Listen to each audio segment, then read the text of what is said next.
Looking back, the analysts who follow this thing severely underestimated Brian Niccol's ability to turn things around and restore Chipotle to its rightful place in the growth stock hierarchy, and the speed with which he could do it.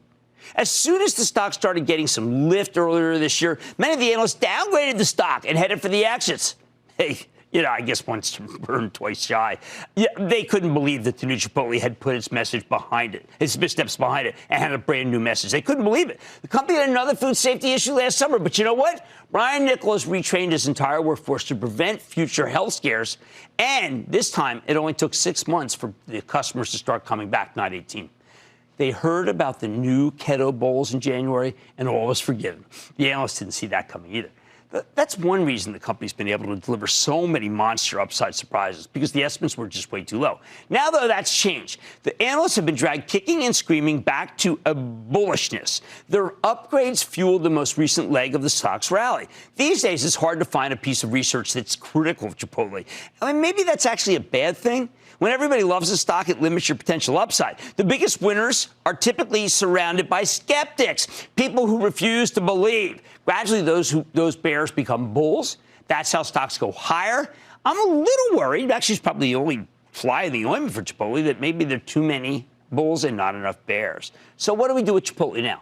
If you don't already own the stock, it's no longer cheap, trading at 48 times next year's earnings estimates. I feel like you're chasing it if you're trying to buy it up here. However, if you want to own Chipotle as a long-term investment, you have my blessing to start building a position here as long as you wait for a pullback before you add to that position. It's kind of like a Costco, which I talked about at the top of the show. Best of breed is never cheap. That's why I wouldn't be surprised if Chipotle can keep climbing through the end of the year. When they report again in about a month, they'll be up against easy comparisons. As long as this market doesn't turn against the growth stocks again, I think there's more upside. I think it's likely, even with that labor lawsuit in New York City that caused the stock to get slammed down 5%. Jeez, are people skittish. But the comparisons will get a lot more difficult next year when they'll be lapping quarters with double-digit same-store sales growth.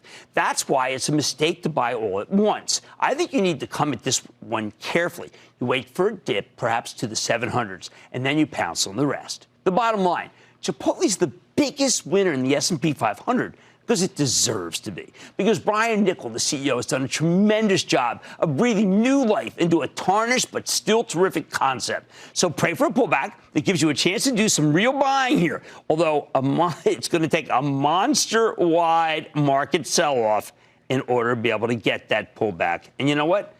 I doubt you'll get it. Don't miss a second of Mad Money. Follow @Jim Cramer on Twitter. Have a question? Tweet Cramer. #MadTweets.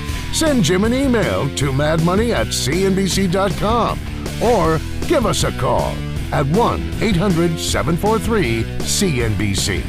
Miss something? Head to madmoney.cnbc.com.